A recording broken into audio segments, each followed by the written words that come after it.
block and the F block element. D block element is called as transition element. तो transition element और D block का क्या relation है, सबसे पहले इसको क्लियर कर लें. तो क्या all transition element D block element है, और डी ब्लॉक एलिमेंट ट्रांजिशन है? नहीं है. ऑल डी ब्लॉक ट्रांजिशन नहीं है, but all transition D block है. तो डी ब्लॉक किसको बोलेंगे? जिसका n-1 इलेक्ट्रॉन डी में इंटर कर रहा है, दैट्स डी ब्लॉक एलिमेंट. ठीक है. एंड ट्रांजिशन किसको बोलेंगे? जिसके वैलेंस शेल, जिसका जो डी और डी ब्लॉक डी ऑर्बिटल है वो पार्शियली फील्ड, लास्ट इलेक्ट्रॉन जब इंटर कर रहा है तो पार्शियली फील्ड में इंटर कर रहा है, कंप्लीटली फील्ड में नहीं इंटर कर रहा है. ठीक है. जैसे कि Zn हो गया, ठीक है, Hg हो गया, है ना, Cd हो गया, इनमें वो कंप्लीटली फील्ड हो जाता है. Therefore they are not transition, they are non transition. तो डी ब्लॉक एलिमेंट में दो चीज़ें आती है, ट्रांजिशन पे आते हैं और नॉन ट्रांजिशन पे आते हैं. अब नॉन ट्रांजिशन के अलग से कहाँ जगह आएंगे, तो for the sake of understanding हम लोग उसको वहीं पे लग रहे, अदरवाइज ट्रांजिशन को रखा जाना चाहिए था डी ब्लॉक में. ओके. तो उसकी प्रॉपर्टी भी थोड़ी सी चेंज रहती है, देखेंगे इन सबको चीज़ों को, एनसीईआरटी से रिकॉल करेंगे इस लेसन को. ये कॉपर, आयरन हो गया, कॉपर हो गया, सिल्वर हो गया, गोल्ड हो गया, ये बहुत सालों से हमें पता है कि हम लोग इसका यूज़ करते आ रहे हैं. आदि मानव, आदि पुरुष इसका यूज़ करते आ रहे थे. ठीक है, उपयोग करते आ रहे थे. तो इसमें अपने पास 3 से लेकर 12 तक ग्रुप है, और उसमें अपने पास सीरीज़ है, 3D series, 4D series, 5D series and 6D series. First, second, third, fourth, ऐसे 4 सीरीज़ अपने पास रहेंगी. ठीक है. सबसे इंपॉर्टेंट हमारे लिए फर्स्ट सीरीज़ रहती है. There are mainly 4 series. ये 4 सीरीज़ हमारे लिए है. And for the transition metals first series जो है कहाँ से कहाँ तक रहेगी? स्कैंडियम से जिंक रहेगी, सेकंड सीरीज है ना, यट्रियम से कैडमियम तक रहेगी, और ये लैंथेनम, फिर एफ ब्लॉक आ जाता है, फिर अगेन हॉफनियम से मर्क्यूरी तक ये रहेगी. और लास्ट सीरीज तो ये एक्टिनम से लेकर फिर आगे में अगेन ये आरएफ से लेके सीएन तक रहेगी. तो ऐसे टोटल अपने पास ये रहेगा. इन बिटवीन इनर ट्रांजिशन भी रहेंगे, दोनों को भी हम लोग यहाँ पे स्टडी करते हैं. द इनर ट्रांजिशन एलिमेंट, इसमें फर्स्ट सीरीज को बोलते हैं लैंथेनाइट और सेकंड सीरीज को बोलते हैं एक्टिनोइड्स. ठीक है. अब हाँ, ओरिजिनली ट्रांजिशन मेटल का जो नेम है, ट्रांजिशन मेटल क्यों बोले उसको? ट्रांजिशन मेटल क्योंकि ट्रांजिशन है in between S block and P block. But transition metal क्या है ये अभी हमने थोड़ी देर पहले देखा. या आफ्टर दैट इसमें जब हम लोग चेक करते हैं, इसके बहुत सारी प्रॉपर्टीज हमें डिस्कस करना है. द ट्रांजिशन एलिमेंट हमें डिस्कस करना है, एंड डी ब्लॉक की चीज़ें क्या है देखना है. सबसे पहले तो उसकी पोजीशन देख ली जाए. पीरियड टेबल में इसकी पोजीशन कहाँ पर है, अभी हम लोग डिस्कस कर रहे थे. कहाँ पर है? क्या एस और पी के बीच में है. और कौन से ग्रुप से कौन से ग्रुप तक? 3 से 12 तक है. और कौन से पीरियड में है? ऑब्वियसली फोर्थ पीरियड से रहेगा, 4 से लेकर 7 तक, 3 से. अब यहाँ पर देखिए, इसमें अपने पास थर्ड से 3D इसको सीरीज बोलते हैं, क्योंकि इसमें लास्ट इलेक्ट्रॉन 3D में इंटर करता है, 4D, 5D और 6D में इंटर करता है. ऐसे इलेक्ट्रॉनिक कन्फिगरेशन अगर देखा जाए, जनरल इलेक्ट्रॉनिक कन्फिगरेशन, तो क्या बनता है डी ब्लॉक एलिमेंट का जनरल इलेक्ट्रॉनिक कन्फिगरेशन है ना, n-1 डी 1 से लेके 10 तक, और ns 1 से लेके 2 तक. तो ये इसका जनरल इलेक्ट्रॉनिक कन्फिगरेशन बन जाता है. कुछ ऐसा भी है जिसमें डी में इलेक्ट्रॉन है नहीं, वो कौन सा है? pd है, जिसके पास एस में इलेक्ट्रॉन नहीं है, ओनली डी में इलेक्ट्रॉन है. शेल होते हैं, लास्ट शेल को बोलते हैं वैलेंस शेल, उसके पहले n-1, n-2, ऐसे शेल की जो नेम है उसमें हम लोग बोलते हैं प्री पेनल्टीमेट, पेनल्टीमेट शेल. अब यहाँ पर जो है n-1 stand for the inner D orbital. Obviously last electron last shell में नहीं जा रहा है इसका. हमें पता है एनर्जी लेवल कैसी है, 1s, उसके बाद में 2s, उसके बाद में 2p, then 3s, then 3p. यहाँ तक तो ठीक था. उसके बाद में 3d है क्या? नहीं. तो पहले इलेक्ट्रॉन 4s में जा रहा है, उसको फिल करने के बाद में 3d में आ रहा है. तो लास्ट इलेक्ट्रॉन लास्ट सेल में नहीं जाता है, n-1 में जाता है. एंड देयरफॉर इसकी प्रॉपर्टी बड़ी डिफरेंट है. एस ब्लॉक की पी ब्लॉक में क्या होता था कि इलेक्ट्रॉन कहाँ जाता था? वैलेंस शेल में जाता था, एंड वैलेंस शेल ही उसको सब कुछ डिसाइड करता था. बट यहाँ पे ऐसा है क्या? यहाँ पे लास्ट इलेक्ट्रॉन कहाँ जा रहा है? वैलेंस शेल में जा रहा है क्या? नहीं. कहाँ जा रहा है? n-1 में जा रहा है, तो n-1 शेल उसकी प्रॉपर्टी डिसाइड करेगा। ये बड़ा अच्छा पॉइंट यहाँ पे अपने को देखने मिलेगा। सबसे पहले तो हम लोग काम देख ये देखेंगे, इसका इलेक्ट्रॉनिक कॉन्फ़िगरेशन चेक कर लेते हैं। What is electronic configuration of this series? First series कहाँ से कहाँ तक है? स्कैंडियम से लेकर जिंक, और यूनो वेरिएबल इसमें ओनली 2 एक्सेप्शन है। कौन से? एक क्रोमियम है और एक कॉपर है। और इसका रीजन क्या है? Why chromium show abnormal electronic configuration? हाँ, एस का इलेक्ट्रॉन डी में जाता है, बट व्हाई? हाँ, इसको पार्शियली फील्ड बनाना है, हाफ फील्ड बनाना है, ये कंप्लीटली फील्ड है। But the question is that why half field stable? वो स्टेबल क्यों होता है? वो तो मोर स्टेबिलिटी क्यों होती है, वही तो क्वेश्चन है। जो मैं क्वेश्चन करता हूं आपका आंसर वही रहता है। मैं बोल रहा हूँ मोर स्टेबिलिटी है, आप भी आंसर देते मोर स्टेबल। तो उसका आप कैसे एक्सप्लेन करो केमिस्ट्री के लैंग्वेज में? केमिस्ट्री के लैंग्वेज में क्या बोलोगे कि why 3d5 is stable electronic, stable orbital? क्या बोलोगे आप केमिस्ट्री के लैंग्वेज में? क्या बोलोगे उसको क्या बोलेंगे? Symmetrical distribution of electron. ठीक है, एक reason, but this is not the only reason why 3d5 is more stable. इसका एक और रीजन है, एनर्जी एक्सचेंज। देखो, आपको अगर रिमेंबर है, स्ट्रक्चर ऑफ एटम में हम लोग देखते हैं, वहां पे दिया है इसमें। जैसे कि फॉर एग्जांपल डी के पास कितने ऑर्बिटल है? 1 2 3 4 5, 1 2 3 4 5। अगर d1 रहा या फिर d2 रहा, d2, तो ये इसके साथ एक्सचेंज कर सकता है अपना इलेक्ट्रॉन। d3 रहा तो वो कहाँ का कितने इलेक्ट्रॉन एक्सचेंज कर सकता है? ये इसके साथ भी कर सकता है, ये इसके साथ भी कर सकता है। कि व्हाई 3d5 इज स्टेबल, उसका रीजन था एनर्जी एक्सचेंज। तो d3 में कितने एक्सचेंज हो सकते हैं? देखो, ये एक इलेक्ट्रॉन इसके साथ एक्सचेंज कर सकता है, इसके साथ भी कर सकता है। ये इलेक्ट्रॉन कहाँ कर सकता है एक्सचेंज? इसका तो ऑलरेडी कर दिया है, इसका भी कर सकता है। कितने एक्सचेंज हो गए इसमें? अब 4 वाला देखो, और ऐसे ही 5 वाला देखो। तो ये सबसे ज्यादा एक्सचेंज किसकी दिखेगी आपको? कि ये इलेक्ट्रॉन, पहला इलेक्ट्रॉन चारों से कर सकता है, फिर ये ऑलरेडी एक एक्सचेंज हो चुका है, तो ऐसे मिलाकर सबसे ज्यादा एक्सचेंज होते हैं ये d5 के। d5 सिस्टम में सबसे ज्यादा एक्सचेंज होते हैं। That's the reason. 2 रीजन है कि वो किसी और की है, अरे या तो व्हाई d5 इज स्टेबल, उसके 2 reason, symmetrical distribution of electron and exchange of energy. Yes, सबसे ज्यादा रहती है d5 में। या तो एक क्रोमियम एंड दूसरा कॉपर। अच्छा, एक और क्वेश्चन मेरे माइंड में आ गया कि d में कौन से ऑर्बिटल स्टेबल होते हैं? d0 रहता है सबसे पहले, देन d5 रहता है और d10 रहता है। d0 स्टेबल रहने का रीजन, क्योंकि ये वैकेंट है। सिमेट्रिकल डिस्ट्रीब्यूशन इसके पास भी है। d5 ये भी सिमेट्रिकल डिस्ट्रीब्यूशन है, और d10 ये भी सिमेट्रिकल डिस्ट्रीब्यूशन है। सबसे ज्यादा स्टेबल कौन सा है ना? ये भी स्टेबल है, ये भी स्टेबल है, ये भी स्टेबल है, और सबसे ज्यादा स्टेबल d10 रहना चाहेगा। सबको 2 इलेक्ट्रॉन मिल रहे हैं, 1 इलेक्ट्रॉन मिल रहा है, 0 इलेक्ट्रॉन मिल रहा है। ठीक है, तो ये स्टेबिलिटी का ऑर्डर है इसमें भी।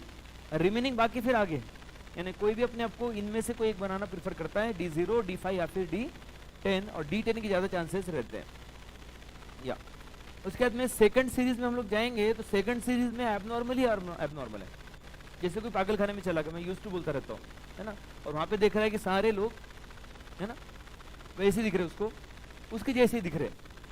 ठीक है, तो वैसे यहाँ पर देखें ओनली, पहले अगर एस में देखें हम लोग, तो ये यट्रियम और जिरकोनियम में एस में इलेक्ट्रॉन 2 है, रिमेनिंग सब में इलेक्ट्रॉन, इवन इसमें भी इलेक्ट्रॉन देखो कि यहाँ पर तो भी मिनिमम ऐसा होना चाहिए था कि टीसी में हम लोग जो बात कर रहे थे कि इसमें 5 रहते, इसमें 2 रहते, तो यहाँ फील्ड होता। बट ये क्या कर रहा है? कॉपी कर रहा है, यानी ये भी चाहता है कि अपने इलेक्ट्रॉन आगे शिफ्ट कर देते, और ये एक्चुअली ऐसा क्यों कर रहे हैं? ये बनना चाह रहे इसके जैसे 10 बनाना चाहते, बट ये 10 बन नहीं सकते, तो अपना एक इलेक्ट्रॉन एक्सचेंज कर दिया उन्होंने आगे के साइड में। तो यहाँ पे सारे एबनॉर्मल हैं, फर्स्ट सेकंड को देख ले एंड लास्ट को देख ले, और उसमें भी पीडी को देख ले। पीडी में तो ओनली एस में कोई इलेक्ट्रॉन है ही नहीं, इलेक्ट्रॉनिक कॉन्फ़िगरेशन पे मैक्सिमम क्वेश्चन 3D सीरीज में आते हैं नीट में, 4D और 5D में अब तक कोई क्वेश्चन नहीं आया है, बट हमें फिर भी अंडरस्टैंड कर लेना है, हो सकता है क्वेश्चन आ जाए। फिर थर्ड सीरीज अगर देखें तो लैंथैनम से स्टार्ट होती है। लैंथैनम में भी ऐसा ही है कि अब यहाँ पर ओनली एक्सेप्शन चेक करना है कि किस में है, तो ओनली पीटी में है और एयू में है। एयू का रीजन हम समझ सकते हैं, क्या रीजन होगा? फिर प्लैटिनम उसके जैसा बनना चाह रहा था बट बन नहीं पाया, ट्राई किया उसने, नो प्रॉब्लम। या एंड देन फोर्थ सीरीज या फोर्थ सीरीज की ट्रिक बताओ, बाकी सारी सीरीज की ट्रिक पता है आपको? ठीक है, तो इसकी ट्रिक क्या है? एक्टर रुदरफोर्ड डूबा सागर में बोहर, ये एक्टर है एक। एक्चुअली ये जो है ना, आपके एक्टर्स अलग अलग हो सकते हैं, हॉलीवुड, बॉलीवुड, टॉलीवुड के, लेकिन हमारे एक्टर यही है, रुदरफोर्ड। रुदरफोर्ड हमारे लिए बहुत महान एक्टर है, आइंस्टाइन है ना, उसके जैसे फिर अपने पास जो मेंडलीव, ये हमारे सारे एक्टर हैं, बहुत अच्छे से एक्टिंग की है उन्होंने, ठीक है। एक्टर रुदरफोर्ड डूबा सागर में, सागर ओशियन वगैरह सी, तो ये एक सागर में डूब गया। अब इसको देखकर कौन हंसा? बोर हंसने लगा, क्योंकि वो एक दूसरे से ना ऐसे कंपटीशन चलता रहता उनका, एक हेल्थी कंपटीशन। एक्टर रुदरफोर्ड डूबा सागर में, बोर हंसने लगा। अब उसके बाद में क्या बोलता है? मत डर, एक्चुअली डज मत डर, आरजी और सीएन ये दो लोग हैं जो उसको बचाने के लिए जा रहे हैं, हो सकता है ये उसको हेल्प कर रहे हैं, ये आरजी और सीएन आ रहे तुझे बचाने। तो ऐसे एक ट्रिक बन जाती है ये इसके लिए, और भी बहुत सारी ट्रिक हो सकती है जो आप बना सकते हो, बट इसमें एक्सेप्शन कहां पर है? ओनली आरजी में है, बाकी सब इसमें नॉर्मल है। तो ये है इसकी इलेक्ट्रॉनिक कॉन्फ़िगरेशन, ठीक है, डी ब्लॉक का।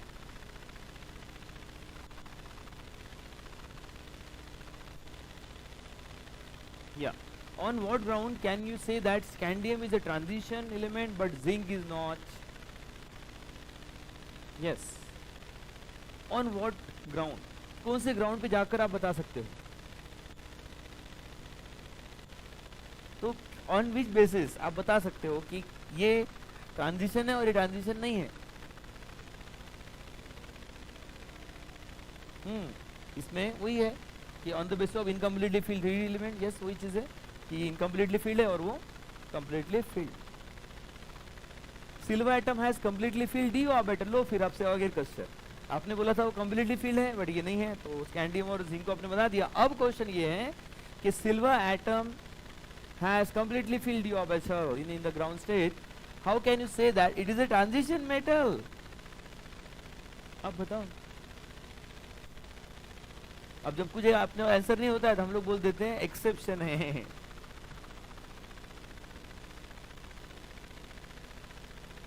वो तो सबका ही बहुत सारों का है। कॉपर का भी एक्सेप्शनली फील्ड है, ये कॉपर भी ट्रांजिशन नहीं है। देखिए एक्चुअली ट्रांजिशन एलिमेंट किसको बोलते हैं, उसकी डेफिनेशन को रिकॉल चले रिटर्न वहां पे। पार्शियली फील्ड रहता है बट इन जब वो बनाता है कंबाइन फॉर्म में, जब वो होता है एक्वस स्टेट में, उस स्टेट में अगर उसका कंप्लीटली फील्ड रहेगा तो नॉन ट्रांजिशन, दैट टाइम अगर वो फील्ड रहेगा पार्शियली फील्ड रहेगा तो ट्रांजिशन। जैसे एजी जब कंपाउंड बनाता है या फिर जब वो इसमें चल जाता है सॉल्यूशन में, तो दैट टाइम ऑक्सीडेशन स्टेट रहेंगी उसकी, और उसमें उसके पास कंप्लीटली फील्ड नहीं रहता है, ये वो रहता है पार्शियली फील्ड। जैसे कि कॉपर भी ले लो आप, कॉपर की तो ऑक्सीडेशन स्टेट है कौन सी? +1 and +2, which one is more stable? जबकि देख लो ये इधर दे देता हूं मैं, 3D10 है completely field and this is 3D9। चलो बता दो फटाफट। 3D9 completely filled orbital, 3D10 completely filled orbital, 3D9 incompletely field. Yes, which one is stable? Even तो होना चाहिए था ये, बट रहता है ये। व्हाटएवर, मुझे इसके बारे में अभी डिस्कस नहीं करना है, आगे करेंगे। But the point is that देखो कोई भी एक ऑक्सीडेशन नंबर में वो पार्शियली फील्ड तो है ही। So now the point is that copper 2 positive में रहता है और वो पार्शियली फील्ड है, तो कॉपर जैसा एक ट्रांजिशन एलिमेंट है वैसा ही एजी के साथ भी रहेगा। आ जाए आगे बढ़ते हैं। जनरल प्रॉपर्टीज क्या है ट्रांजिशन एलिमेंट की, फिजिकल प्रॉपर्टीज देखते हैं। तो एक पॉइंट हमें दिखता है लैटिस स्ट्रक्चर कि जो क्रिस्टल्स होते हैं ना सॉलिड स्टेट वाले, तो वो लैटिस बनाते हैं, क्रिस्टल लैटिस। तो उसमें डिफरेंट डिफरेंट टाइप के होते हैं। अब ये सॉलिड स्टेट में आपको लेसन डिलीट हो गया करके, इसके बारे में आपको डिटेल में नहीं पता, बट बोर्ड में है लेसन, वहाँ पे थोड़ा बहुत आइडिया आपको आएगा। तो डिफरेंट डिफरेंट जैसे ये टाइप होते हैं इसके, BCC, HCP, ठीक है। इसमें एक बड़ा इंपॉर्टेंट स्टेटमेंट दिया है उसने, उसको आपको अंडरस्टैंड करना है कि क्या है इसका पॉइंट। वो है ये, वो पॉइंट ये है जिसपे क्वेश्चन भी आ चुका है। विद द एक्सेप्शन ऑफ कौन से Zn, CD and Hg and Mn। देखे Zn, CD, Hg ये क्या है, दे आर नॉट ट्रांजिशन। और साथ में और कौन सा Mn, they have one or more typical metallic structure at normal temperature. क्या बोलना चाह रहा है, क्या इनके एक से ज्यादा मेटालिक स्ट्रक्चर है या फिर इनको छोड़ के बाकी सबके एक से ज्यादा है, या exception, with the exception of these कौन से Zn, CD, Hg and Mn, बाकी सबके one or more typical metallic structure रहते हैं। ये पॉइंट इंपॉर्टेंट है, इसको अपने पास बना के रखना। उसके बाद में सेकंड पॉइंट हमारे पास आ जाता है मेल्टिंग पॉइंट। मेल्टिंग पॉइंट, जितनी स्ट्रेन ज्यादा रहेंगे उसका मेल्टिंग पॉइंट उतना रहेगा। जिसके पास very good unpaired electron more, उसकी उतने ज्यादा बॉन्डिंग करेगा, जितनी बॉन्डिंग बनाएगा उतनी उसकी स्ट्रेन बढ़ेगी, और जितनी स्ट्रेन ज्यादा रहेंगी उतना वो मेल्टिंग पॉइंट ज्यादा रहेगा। तो number of unpaired electron increase, melting point increase generally. Scandium, then titanium, vanadium, chromium, unpaired electron बढ़ रहे हैं, मेल्टिंग पॉइंट बढ़ रहा है। और ऐसा देखा जो Mn का सबसे आगे होना चाहिए, बट एक्सेप्शनली Mn का कम हो जाता है। इस पर रिटर आएंगे। फिर इधर से इलेक्ट्रॉन पेयर होने लगते हैं, तो अनपेड इलेक्ट्रॉन अगेन कम, और ऐसा करते करते तो फिर Cu तक यहाँ पे पहुंच जाते हैं। तो पहले मेल्टिंग पॉइंट इंक्रीज होता है, एक्सेप्शनली Mn के लिए कम है, देन अगेन डिक्रीज होता है।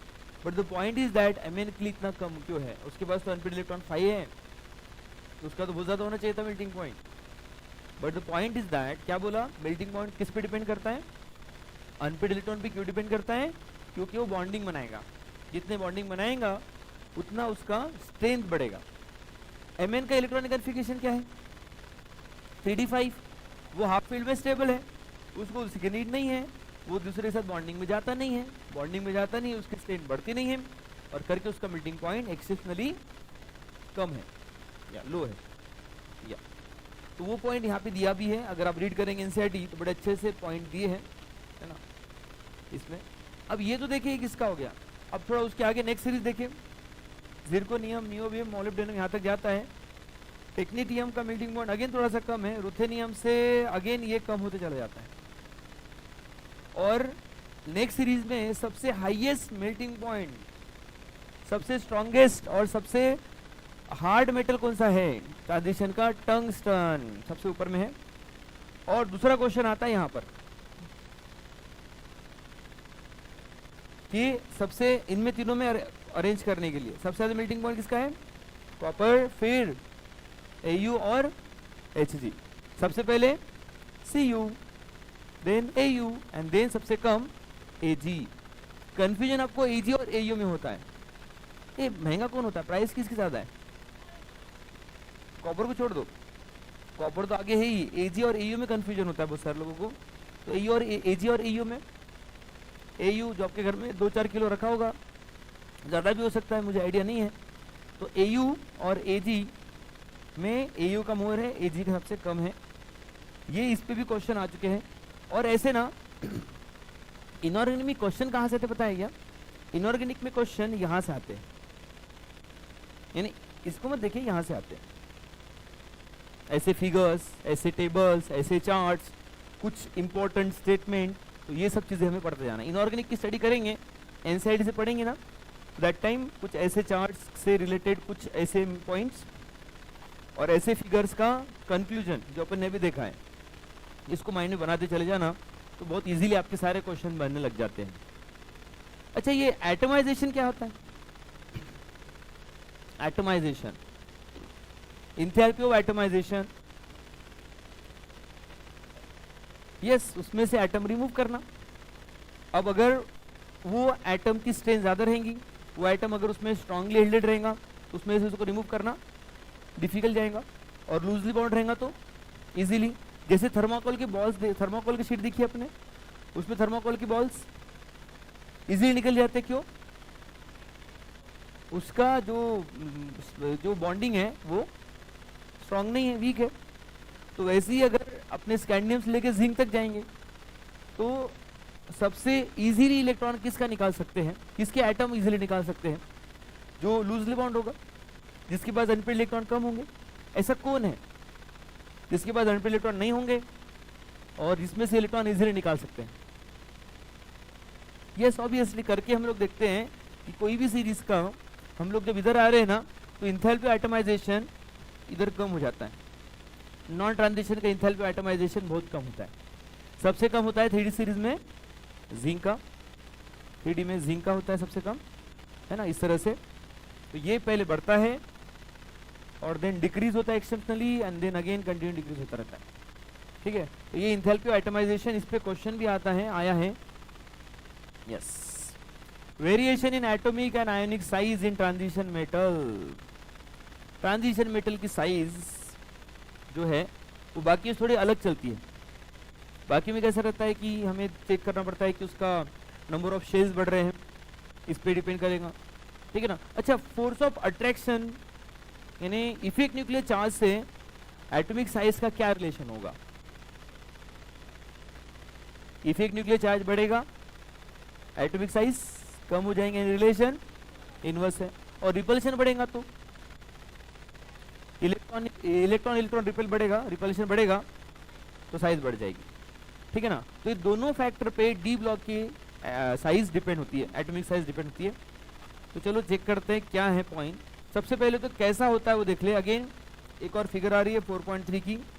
क्या बोला? एटॉमिक साइज पहले डिक्रीज हो रहा है and then near to constant है एंड देन सडनली इंक्रीज हो जाती है। 3D सीरीज में पहले डिक्रीज होती है, फिर नियर टू कांस्टेंट है और देन सडनली इंक्रीज हो जाती है। अब पहला पॉइंट, डिक्रीज क्यों होती है? डिक्रीज होने का रीजन क्या था? Force of attraction. किसका फोर्स ऑफ अट्रैक्शन? जो जैसे स्कैंडियम का एटॉमिक नंबर कितना है? 21, 22, 23, तो प्रोटॉन बढ़ रहे हैं, नंबर ऑफ प्रोटॉन बढ़ रहा है तो इफेक्ट न्यूक्लियर चार्ज बढ़ेगा, फोर्स ऑफ अट्रैक्शन बढ़ेगा। फोर्स ऑफ अट्रैक्शन इंक्रीज होगा तो एटॉमिक साइज डिक्रीज हो जाएगी। बट आगे जब जाएंगे तो effect nuclear charge as well as electronic repulsion, जो इलेक्ट्रॉन इंटर हो रहे थे ना डी में, 3D सीरीज में जो इलेक्ट्रॉन इंटर हो रहे थे यहाँ पर 3D में, ठीक है, जैसे कि ये 1, 2 और ये 3 है, तो यहाँ पे पहला इलेक्ट्रॉन ऐड हुआ तो ज़्यादा रिपल्शन नहीं करेगा, दूसरा ऐड हुआ चलो ज़्यादा नहीं है, तीसरा भी ऐड हुआ ज़्यादा नहीं है। बट जैसे जैसे 4, 5 और 6 और 7, 8 इलेक्ट्रॉन ऐड होते चले गए तो अब इलेक्ट्रॉनिक रिपल्शन बढ़ता गया, ठीक है, as well as effect nuclear charge भी बढ़ता जा रहा है। तो this is effect nuclear charge and this is effective nuclear charge and electronic repulsion, ये दोनों नियर अबाउट सेम रहते हैं। तो साइज पे क्या इफेक्ट होगा? तो नियर अबाउट उसका एटॉमिक साइज कांस्टेंट रहता है। बट जैसे हम लोग आगे आ जाते हैं इधर, अब यहाँ पे ये कॉपर के केस में डी में 10 इलेक्ट्रॉन, जेडन केस में डी में और 10 इलेक्ट्रॉन, तो यहाँ पे इलेक्ट्रॉनिक रिपल्शन बढ़ने लग जाता है और इलेक्ट्रॉनिक रिपल्शन मोर हो जाने से compare to effect nuclear charge, force of attraction से अगर रिपल्शन बढ़ जाएगा उसका साइज बढ़ जाता है। तो पहले इधर डिक्रीज होने का रीजन फोर्स ऑफ अट्रैक्शन, फिर यहाँ पे सेम रहने का reason force of attraction is equal to force of repulsion, effect nuclear charge is equal to that is shielding effect of electron, दोनों सेम हो जाना और इधर फोर्स ऑफ रिपल्शन बढ़ जाना, shielding effect is more than effect nuclear charge. तो हम लोग देखते हैं कि इधर डिक्रीज होता है फिर नियर टू कांस्टेंट और Zn का atomic size little bit more है compare to copper and nickel and cobalt. But that doesn't means कि स्कैंडियम ज्यादा है। अगर ओवरऑल देखा जाए तो स्कैंडियम से जिंक तक एटॉमिक साइज क्या हो रहा है? डिक्रीज ही हो रहा है। बट ये तो 3D का हो गया। इससे भी ज्यादा इंटरेस्टिंग होता है 4D और 5D की सीरीज।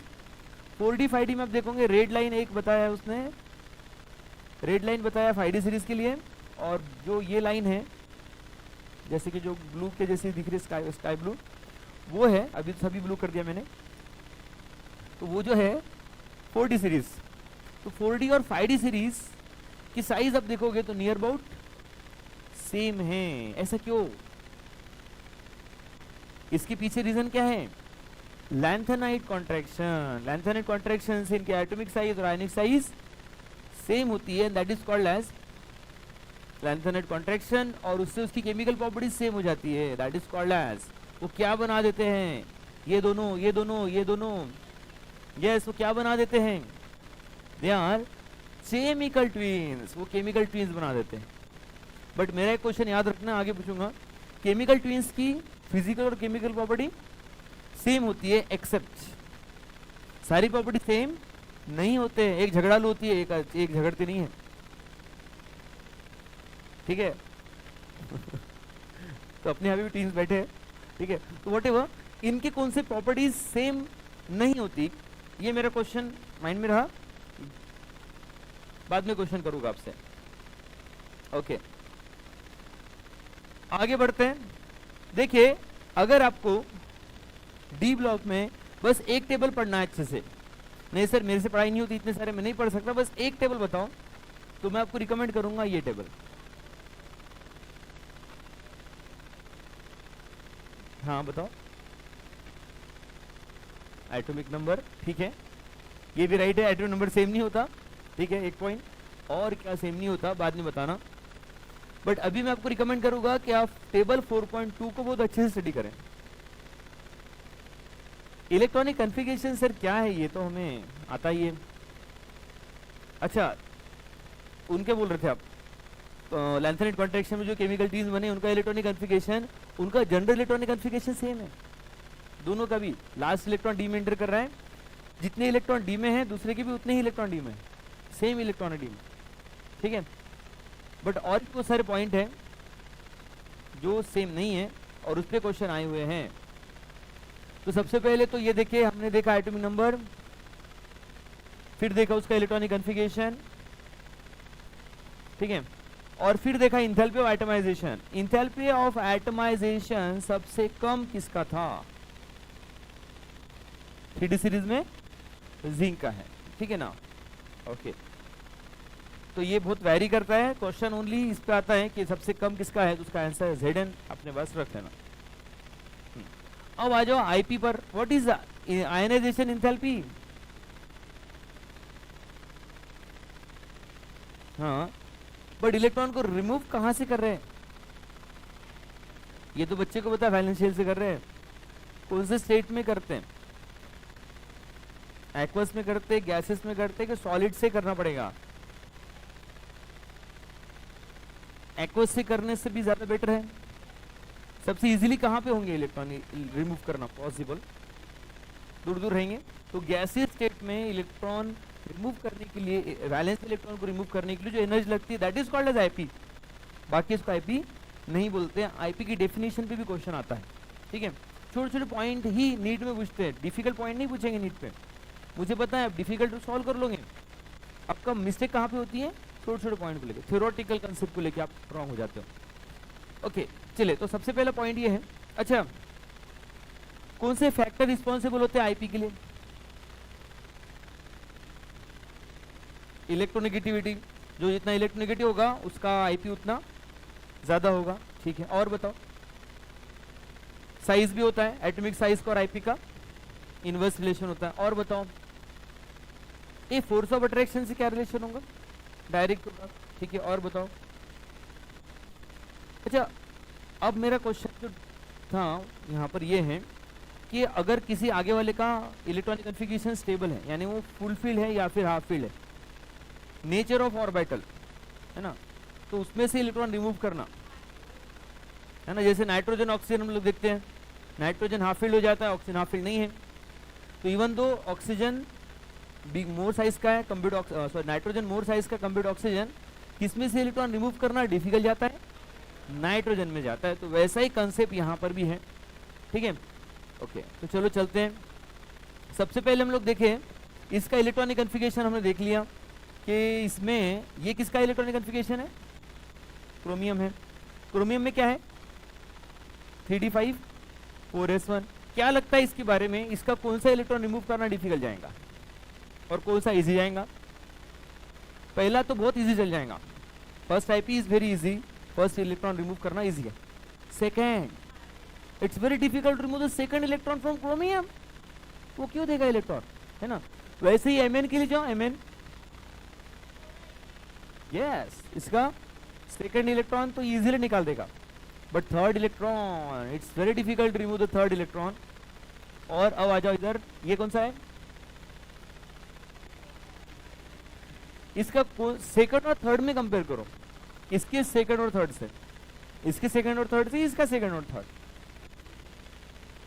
इसका सेकंड इलेक्ट्रॉन रिमूव करना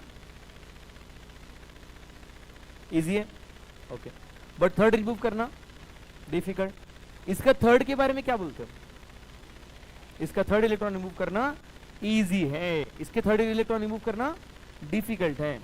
तो इन दोनों में अगर कंपेयर करें थर्ड आईपी को लेकर, third IP of Mn and third IP of Fe, तो किसका मोर होगा, Mn का। अब आपने बना तो दिया, देख लेते है ना, अब क्योंकि अपने कंसेप्ट अपनी जगह पे है, एनसीआईडी रेफरेंस है। तो ये देखिए यहाँ पे दिखा है, ये सेकंड आईपी और ये थर्ड आईपी, ओके। डर तो लग रहा है, कंसेप्ट तो बना दिया। ये है इसका सेकंड आईपी और ये है इसका सेकंड आईपी, और ये है इसका थर्ड आईपी और ये है इसका थर्ड आईपी। हो हमने जो बोला था वो एग्जैक्टली मैच कर रहा है क्या, मैच कर रहा है, ओके, मैच कर रहा है, मैच कर रहा है, वाह वाह वाह। बेटा इस पे क्वेश्चन आते हैं, सेकंड आईपी थर्ड आईपी पे इतने क्वेश्चन आते हैं। देखिए इसका सेकंड, इसका थर्ड आईपी। अब आ जाओ थोड़ा सा क्रोमियम के लिए देख लो। क्रोमियम का फर्स्ट आईपी अगर देखेंगे तो फिर भी अगर देखें तो थोड़ा सा कमी इससे। सेकंड आईपी देखो आप, second IP of chromium Fe, Mn और Fe तीनों में कंपेयर करो आप। थर्ड सेकंड आईपी क्रोमियम का ज्यादा है, इवन Mn से भी ज्यादा है और Fe से भी ज्यादा है, ठीक है ना। तो ये ऐसे छोटे छोटे पॉइंट को अपने पास बना के रखना है आपको। अच्छा, ओवरऑल जैसे फॉर एग्जांपल हम लोग जाते हैं लिथियम से लेकर फ्लोरीन तक, तो आईपी किसका ज्यादा है,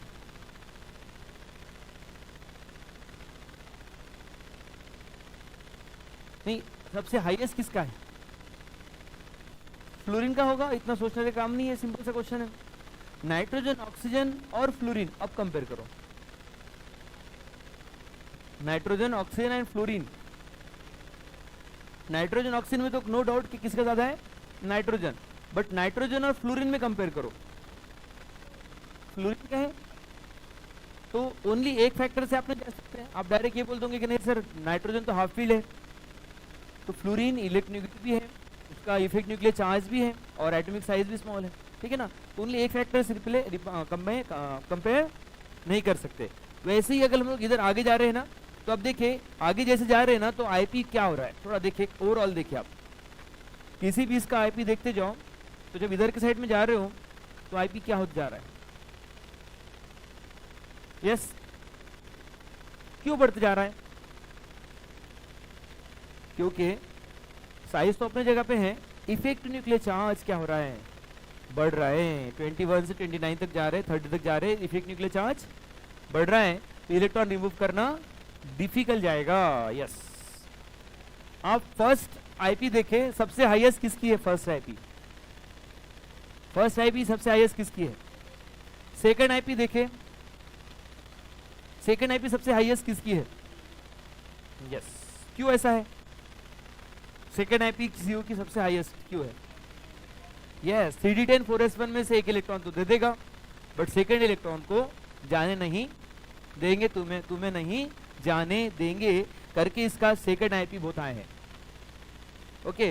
और थर्ड आईपी जिंक का सबसे ज्यादा है। अब ऐसा क्यों है? जिंकोविच सबसे ज्यादा, थर्ड आईपी सबसे हाईएस्ट जिंक का है, और वो क्यों है?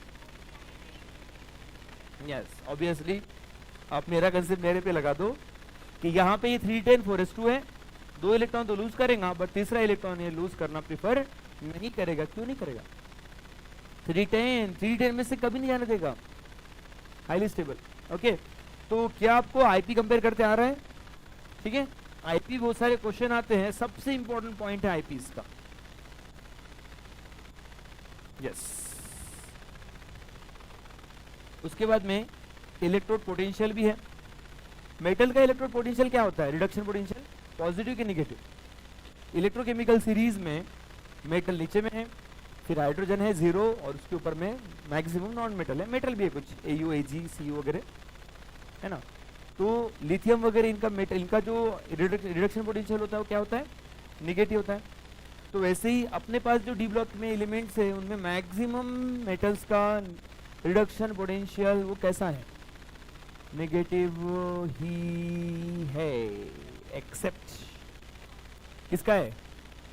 कॉपर। तो रिडक्शन पोटेंशियल नेगेटिव होना यानी वो कौन से एजेंट है, और पॉजिटिव होना यानी वो कौन से एजेंट है? नेगेटिव रहना तो रिडक्शन पोटेंशियल नेगेटिव रहा तो वो रिड्यूसिंग एजेंट है, और पॉजिटिव रहा तो कौन है जो ऑक्सीडेशन में हेल्प कर सकता है? कॉपर, एक कॉपर, और दूसरा एक और मेटल आपको याद रखना होता है Ag। 2 मेटल आपको यूज करते हैं ऑक्सीडेशन में, बाकी सारे मेटल यूज करते हैं रिडक्शन में। अब देखिए इसके ना, इसका मीनिंग क्या है?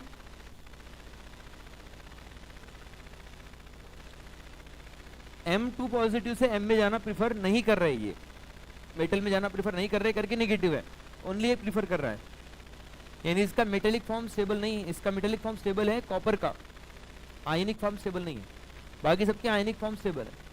अब एक और पॉइंट दिया, ये इसका मीनिंग क्या है? M3 पॉजिटिव से एक इलेक्ट्रॉन लेकर कहा जा रहा है M2 पॉजिटिव। अब अगर वो जाना प्रीफर कर रहा है, अगर इसकी वैल्यू मोर रहेंगी, इसका मीनिंग वो स्टेबल है। अगर जाना प्रीफर नहीं कर रहा है, इसका मीनिंग वो, अच्छा किसी का अगर M2 M3 पॉजिटिव, अगर ये स्टेबल रहा तो वैल्यू कैसे रहेंगी? पॉजिटिव की नेगेटिव? पॉजिटिव, है ना। जैसे अगर किसी बच्चे को स्कूल में इंटरेस्ट आता है तो वो क्या करेगा? स्कूल की तरफ दौड़ेगा, और अगर उसको स्कूल में इंटरेस्ट नहीं आता है, स्कूल में उसको नहीं जाना है, तो क्या करेगा? फिर वो घर की तरफ दौड़ेगा, स्कूल की तरफ जाना चाहेगा क्या? नहीं, रोता भी है बच्चा।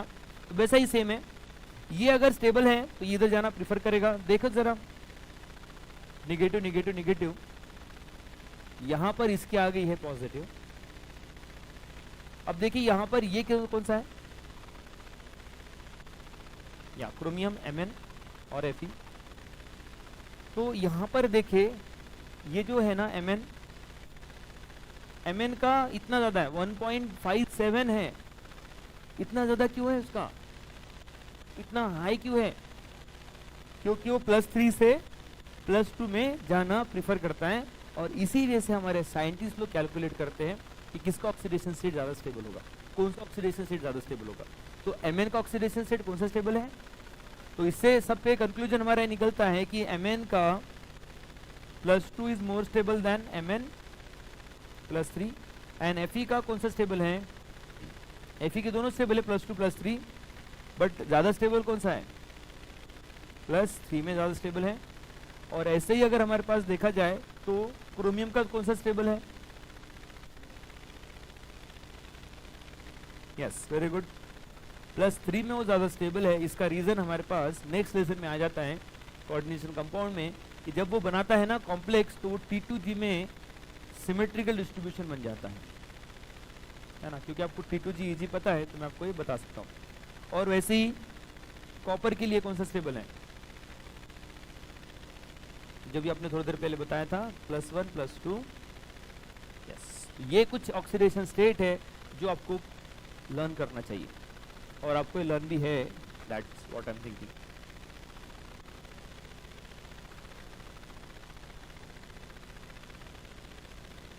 Yes, transition metal exhibit higher enthalpy of atomization. क्या बोलना चाहोगे?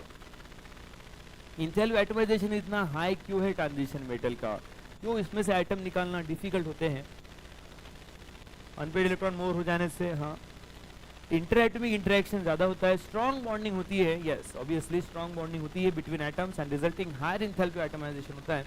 ये मेरा क्वेश्चन नहीं है, क्वेश्चन मेरा ये है, the enthalpy atomization of zinc is lowest, that is 126, and वो आपको इंफॉर्मेशन देना नहीं है, WH क्वेश्चन, व्हाई? उसका रीजन अभी अपने थोड़ी देर पहले देखा, इंथैल्पी एटमाइजेशन ज्यादा होने का रीजन क्या होता है?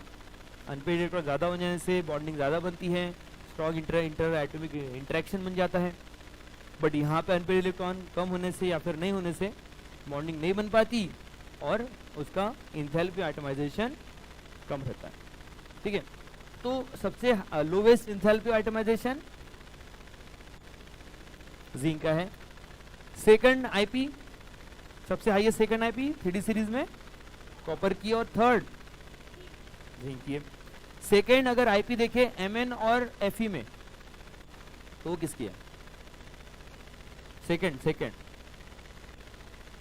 की ज्यादा होगी, और थर्ड देखे तो Mn की ज्यादा है ना।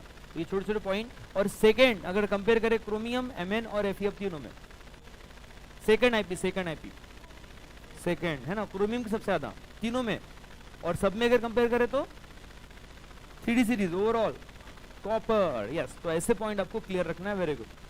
यही पॉइंट आईपी के इसमें यहाँ पे सारे डिटेल में बताए हैं पॉइंट्स, उसको थोड़ा सा एक बार जाके पढ़ लेना तो मजा आ जाएगी। चले, ऑक्सीडेशन स्टेट, क्या पॉइंट रखता है oxidation state? Variable oxidation state, very good, ठीक है ना। तो स्कैंडियम ओनली शो करता है, यस। अपने पास ट्रांजिशन मेटल की एक प्रॉपर्टी होती है कि वो क्या शो करते हैं? Variable oxidation state, except scandium does not show variable oxidation state, and zinc is not a transition element. Transition element variable oxidation state show करते हैं, non transition variable oxidation state show नहीं करते हैं। या तो इधर टाइटेनियम का +2 से +4 तक, देन 5 तक, देन क्रोमियम का मैक्सिमम 6 तक। बस टेबल कौन सा है? ये दोनों देखने मिलते हैं आपको, और Mn के लिए +2 बहुत ज़्यादा मिलता है अपने को देखने, और +7 तक भी जाता है मैक्सिमम। तो सबसे हाईएस्ट 3D सीरीज में ऑक्सीडेशन रेट कितना होता है? +7, और टोटल डी ब्लॉक में सबसे हाईएस्ट कितना होता है? +8, और किसका होता है? ऑस्मियम का और Ru का, रुथेनियम का। या देन इधर जाएंगे तो इलेक्ट्रॉन पेयर होते चले जाते हैं और उसका ऑक्सीडेशन स्टेट कम हो जाता है। Fe की तो कॉमन ऑक्सीडेशन स्टेट आपको पता है, मैक्सिमम +6 तक, बहुत रेयरली मिलता है, ये +2 और +3 में रहता है। फेरस फेरिक, क्यूप्रस क्यूप्री, और निकल भी मैक्सिमम +4 तक जाता है, और Zn एज यूजुअल ये वेरिएबल ऑक्सीडेशन स्टेट शो नहीं करते हैं, yes. Common oxidation state of D block element पे क्वेश्चन आता है, what is the common oxidation state? +2, and in case of F block transition +3।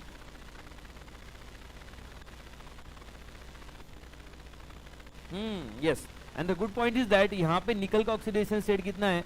Hint दे देता हूँ, कोबाल्ट यहाँ पे 4 है, सॉरी कार्बन मोनोऑक्साइड यहाँ पे 4 है, और यहाँ पे भी थोड़ी देर पहले अपन ने देखा भी है। आजा भाई,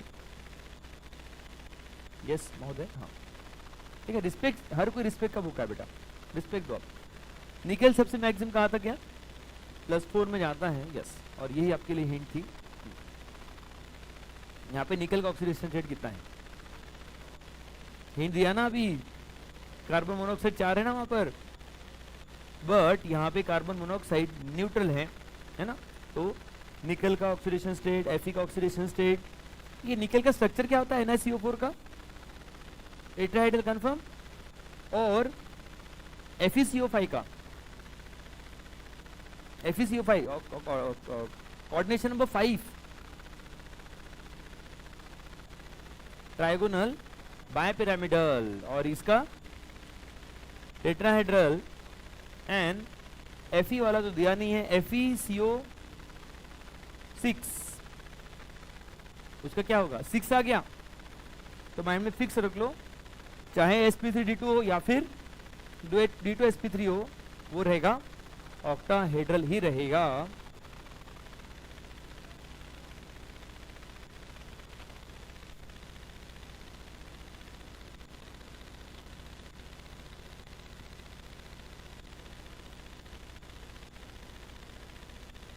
क्वेश्चन क्या है अपने पास, एक क्वेश्चन है, name a transition element which does not exhibit variable oxidation state, और उसका आंसर है इस जिंक भी तो है ना, 2 होने चाहिए। यस, ट्रांजिशन के बारे में पूछा है और इंपॉर्टेंट पॉइंट इज दैट ये भी पीवाईक्यू है। देखिए एक पॉइंट समझ में आया क्या, कि जहां जहां ये एग्जांपल ऐसे दिए है या फिर इंटेक्स क्वेश्चन है, मैं आपको बोल रहा हूँ क्यों पीवाईक्यू है, वो सारी जगह पे बोला मैंने, और मैं ऐसे नहीं बोल रहा हूँ कि वो है करके, यानी यहाँ पे उसने क्वेश्चन ऐसे दिए इंटेक्स क्वेश्चन, तो मैं इंटेक्स क्वेश्चन को पीवाईक्यू नहीं बोल रहा हूँ, वो एक्चुअली पीवाईक्यू है करके मैं पीवाईक्यू बोल रहा हूँ। तो आपको करना क्या है, ये ऐसे इंटेक्स क्वेश्चन को, ऐसे इसको, और एक्सरसाइज को और बॉक्स को सॉल्व कर लेना है। Yes, which of the 3D series transition element exhibits the largest number of oxidation states, and this is belong to Mn, and why +7 तक जा सकता है, बिकॉज उसके पास अनपेयर्ड डी में 5 इलेक्ट्रॉन है। यस, ये चीज मैं बोल रहा था आपको सर, ट्रेंड कितने मॉल है चंद्रपुर में, ट्रेन अपने यहाँ पे कितने मॉल है ट्रेन के? अच्छा, तो इतना आपको जो नॉलेज है ना, थोड़ा इसका भी होना चाहिए कि M2 से M का स्टैंडर्ड रिडक्शन पोटेंशियल क्या होता है, पॉजिटिव कि नेगेटिव है? नेगेटिव है, ओनली एक का है, और ये कौन है, कॉपर है।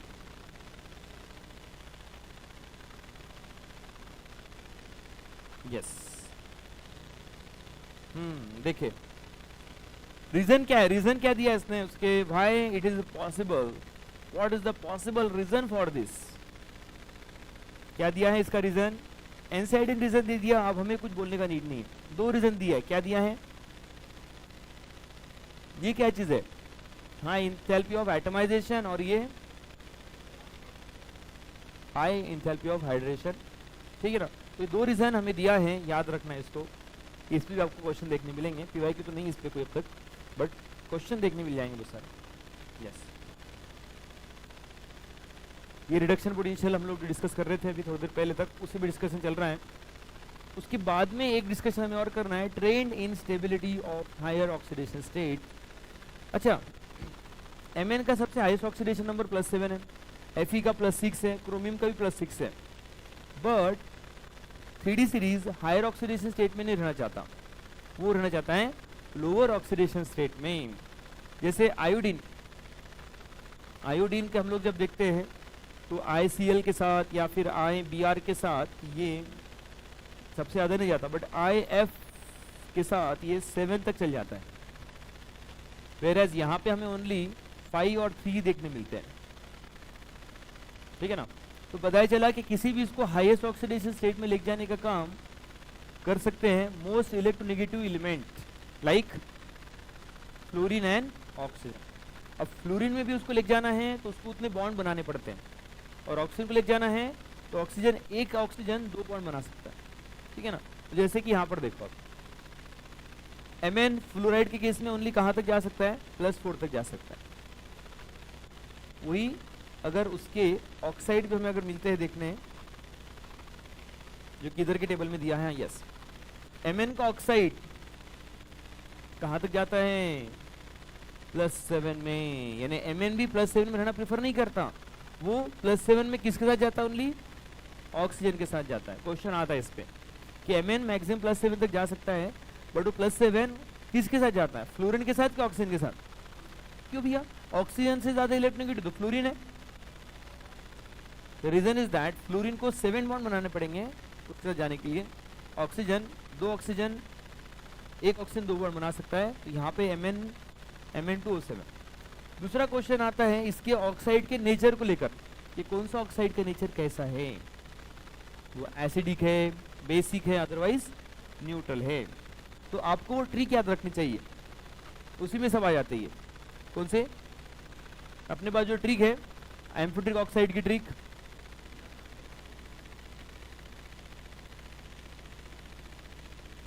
क्या सुनना है? सुनो जनाबे आली रे आली, वे सब पंजाबी मन से गाते हैं, ऐश करते हैं। 1 2 3 4 5 6 7 8 9 10 11। तो दीज आर द 11 मेटल जिनके ऑक्साइड जो है ना वो एम्फोटेरिक होते हैं। जैसे क्रोमियम का ऑक्साइड देखोगे आप, क्रोमियम का ऑक्साइड देखोगे Cr2O3, ये एक एसिडिक नेचर का है, ये सॉरी एम्फोटेरिक है। वैनेडियम का V2O5 वैनेडियम या V2O5 ऑक्साइड नेचर है उसका। और ये ZnO जिंकोवेट ZnO, ये भी ऑक्साइड नेचर का, ये एम्फोटेरिक नेचर का है। तो क्या Zn NaOH से रिएक्ट करेगा? Zn क्या NaOH से रिएक्ट करेगा? NaOH sodium hydroxide. बट क्या HCl से रिएक्ट करेगा? अरे एम्फोटेरिक है, दोनों से रिएक्ट करेगा। और हाइड्रोजन क्या रिलीज करेगा?